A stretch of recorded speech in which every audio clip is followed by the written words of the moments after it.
इस वर्ष जो पितृपक्ष है वो 8 सितंबर से प्रारंभ होकर के 21 सितंबर तक रहेगा। शास्त्रीय विधि से अगर देखा जाए तो जब से हमारे वैदिक संस्कृति का उद्भव प्रारंभ हुआ तब से हमारे यहाँ इस कर्मकांड के स्वरूप में पितृपक्ष मनाया जाता है। अगर वैज्ञानिक तथ्य से देखा जाए तो ज्योतिष शास्त्र में खट शीती मुख जो संक्रांति होती है, ऐसे 4 संक्रांतियाँ होती हैं। खट शीती मुख, विष्णुपदी, ऐन संक्रांति और विषुव संक्रांति। खट शीती मुख की जो संक्रांति होती है वह 84 दिन की होती है और 4 बार वह प्रारंभ होता है।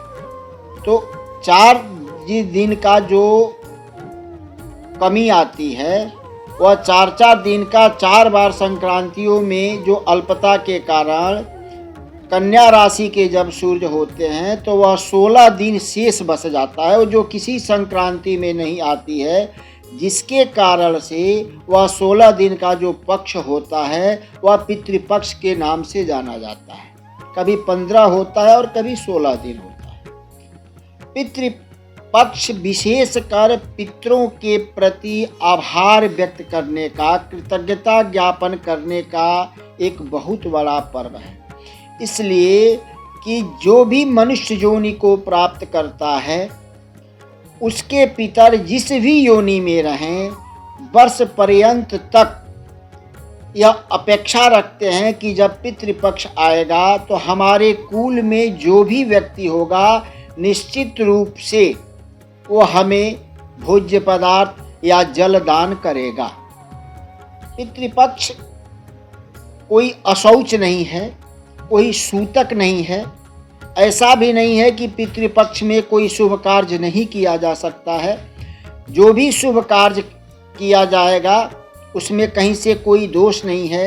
यह लोगों के मन में एक भ्रांति फैलती जा रही है कि पितृपक्ष में हम कोई शुभ कार्य नहीं करेंगे, लेकिन ऐसा नहीं होना चाहिए। यह विशेषकर जैसे देव पक्ष होता है, अभी नवरात्रि इसके बाद आने वाली है तो उसमें देव कार्य तो करते हैं, तो पितृपक्ष में भी हम कोई भी देव कार्य करेंगे। नित्य नैमित्तिक जो कर्म है उसको करने में कहीं से कोई न दोष है न शास्त्रीय निषेध वचन प्राप्त होता है। अब हम आते हैं कि पितृपक्ष क्यों करना चाहिए। हर आदमी को अपने वांछित फल प्राप्ति के लिए, संतति के उत्तम सुख प्राप्ति के लिए, यश के लिए निश्चित रूप से पितरों के प्रति उनका आदर सत्कार एवं उनके प्रति कृतज्ञता ज्ञापन करना चाहिए। हमारे यहाँ जो कर्मकांड में सनातन धर्म में पितृपक्ष जो कही गई है, जब से सृष्टि का प्रारंभ हुआ मनुष्य अपने देव कार्य में प्रवृत्त हुए तब से ही यह पितरों के प्रति, इसलिए कि पितर का जो स्थान है हमारे चंद्रमा के ऊपरी तल पर स्थित है। हमारे ज्योतिष शास्त्र में कहा गया है कि विदुर्दुभागो पितरो बसंतः, चंद्रमा के ऊपरी तल में पितर वास करते हैं। इसीलिए अमावस्या के दिन चंद्रमा पितर जो होते हैं वह उनका जब सूर्योदय होता है तो उस समय उनको जो भी जल श्राद्ध किया जाता है उनको प्राप्त होता है। और जो किसी के भी पितर किसी भी योनि में हों, 84 लाख योनि में किसी भी योनि में हों, अगर आप उनके निमित्त जो भी दान करते हैं इस योनि में रहेंगे उनको वह उसी रूप में प्राप्त होता है। अब एक साधारण तरीके से बता दें कि जैसे मान लिया जाए कि स्वर्ण है, अगर हम कहीं रखे हैं तो स्वर्ण को किसी रूप में भी समय आने पर परिणत किया जा सकता है, या तो रुपये में किया जा सकता है या उसको बेच के वस्तु खरीदा जा सकता है।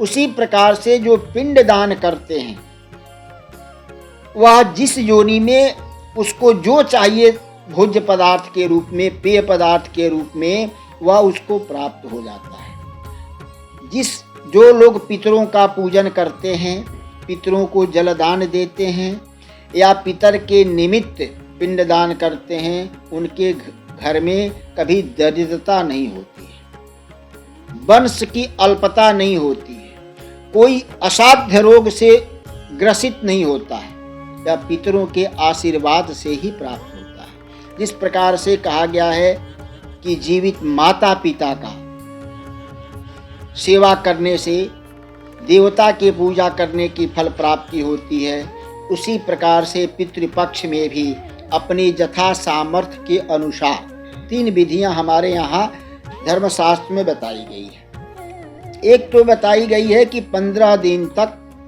पितरों को जल दान दें, उनका तर्पण करें और तर्पण के बाद उनके तिथि पर उनका जो है श्राद्ध करें और श्राद्ध कर्म करने के बाद ब्राह्मण भोजन कराएं। अगर कोई भी व्यक्ति आसक्त है या ऐसे जगह है कि जहां ब्राह्मण उपलब्ध नहीं है पिंडदान कराने के लिए, वह केवल ब्राह्मण भोजन करा सकता है, उनके निमित्त अन्न भी निकाल सकता है। कभी कभी अगर किसी के पास ऐसी भी परिस्थिति न हो कि वह न अन्नदान करने का सामर्थ्य हो, न जल दान कर पाता हो या न पिंडदान कर पाता हो, तो वह दक्षिणा विमुख हो करके यदि पितरों के सामने हाथ फैला करके अगर रोदन कर दे कि आप हमको उस लायक बनाइए कि मैं आपको दे सकूं, तो यह मैं विश्वास दिलाता हूं कि वह यथाशीघ्र ही व्यक्ति उस सामर्थ्य को प्राप्त कर सकता है। यह पितरों की कृपा है।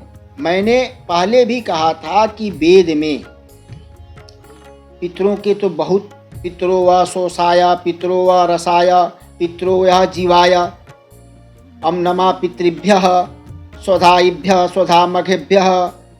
वेद के लगभग मंत्रों में पितरों से संबंधित मंत्र हमको प्राप्त होते हैं। और हमारे यहाँ तो कोई भी देव कार्य यदि करते हैं तो सबसे पहले पितृ पूजन का विधान दिया गया है। यज्ञ कर्म भी अगर करते हैं, कोई भी बड़ा से बड़ा यज्ञ करते हैं, तो पहले हम क्या करते हैं कि नांदी श्राद्ध करते हैं। नांदी श्राद्ध जो होता है वो पितरों के निमित्त ही होता है, पितरों के प्रसन्नता के लिए ही होता है। बिना नांदी श्राद्ध किए कोई भी व्यक्ति किसी भी शुभ कार्य का अधिकारी नहीं होता है। तो ये वैदिक परंपरा का तो यह अंग है ही। यह जब से वेद सृष्टि का प्रादुर्भाव हुआ उसी समय से वेद हुआ, और जब वेद हुआ तो जब से वेद हुआ तब से पितरों का पूजन हो रहा है। इसलिए कि जब जिसका जन्म होगा उसकी मृत्यु निश्चित है, तो जो मृत्यु निश्चित होगी वह किसी भी योनि में अगर होगा तो उसको वह चीज़ प्राप्त होगा ही।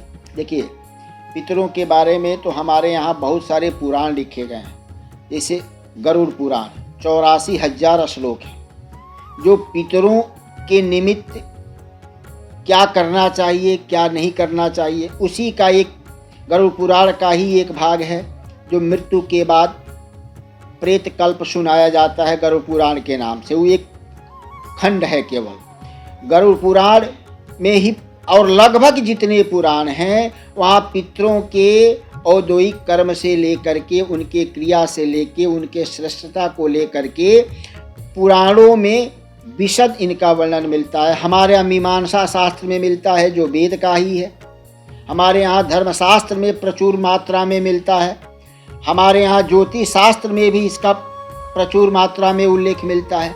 तो इसके कोई प्रामाणिकता की या वैज्ञानिकता की आवश्यकता नहीं है, यह अपने आप में हमारे सनातन धर्म का प्रामाणिक वस्तु है, पर्व है। इसको सभी को अपने सामर्थ्य के अनुसार, जिसके पास सामर्थ्य नहीं है, पितरों के नाम से केवल जल ही अर्पण कर दे। उनके तिथि पर अगर कुछ भी नहीं है तो किसी को भोजन ही करा दे, किसी को अन्न ही निकाल दे। सामर्थ्य के अनुसार इसमें दान करने का विधान है। यह ऐसी व्यवस्था नहीं है कि पितरों के निमित्त हम यही करेंगे। हमारे यहाँ जो 3 विधियाँ थी अभी मैंने पूर्व में बताई दिया। इस बार का जो पितृपक्ष है उसके 1 दिन पहले चंद्र ग्रहण लग रहा है। तो पूर्णिमा को जब चंद्र ग्रहण लगे तो पूर्णिमा को हमारे यहाँ सबसे पहले है कि मातामह श्राद्ध किया जाता है। मातामह माने मातृपक्ष के लोगों का श्राद्ध करने का विधान है, जो पूर्णिमा से प्रारंभ हो जाता है, उस दिन ग्रहण लगता है। तो हमारे यहाँ धर्मशास्त्र में आया है कि ग्रहण काल में जो व्यक्ति श्राद्ध करता है उसको करोड़ों अश्वमेध यज्ञ का फल मिलता है। तो यह परम सौभाग्य है कि एक दिन पहले चंद्र ग्रहण लग रहा है। इस चंद्र ग्रहण में आदमी अगर पिंडदान करता है अपने मातामह का, तो माता मातृपक्ष का यदि पिंडदान करता है तो अक्षय फल की प्राप्ति होगी। मैं जो भी व्यक्ति पितरों के प्रति अनादर की भाव रखता है और नहीं करता है, तो सौभाग्य से अगर इस जन्म में वह सामर्थ्यवान हो गया है, पिछले जन्म में उसको दरिद्र होना है, यह निश्चित है।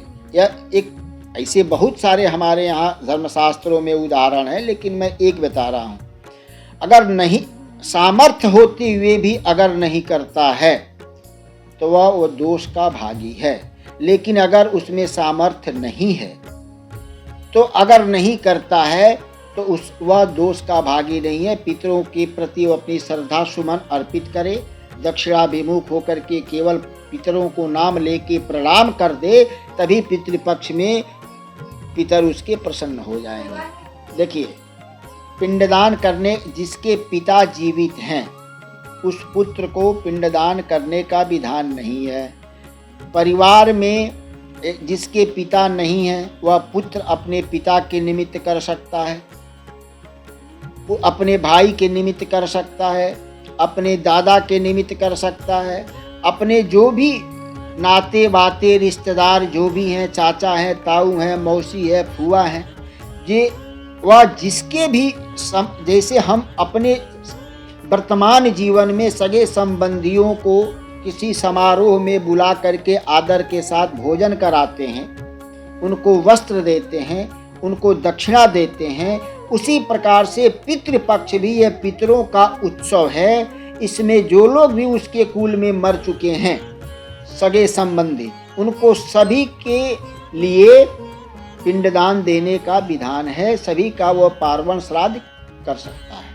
पिंडदान की विधि यह है कि हमारे यहाँ तो जो शास्त्र में कहा गया कि अपराह्न में पार्वण श्राद्ध करना चाहिए। अपराह्न माने दोपहर के बाद 12 बजे के बाद श्राद्ध कर्म करना चाहिए, पार्वण श्राद्ध। और बाकी जो सामान्य श्राद्ध होता है उसको मध्याह्न में करने का विधान है। तो स्वाभाविक है कि अगर श्राद्ध कर्म करना है तो व्यक्ति को अपराह्न में ही करना ज़्यादा श्रेयस्कर होता है। अगर वह पिंडदान नहीं कर पाता है, भोजन कराना है तो या किसी को दान देना है, तो मध्याह्न में वह भोजन करा करके और दान दे सकता है।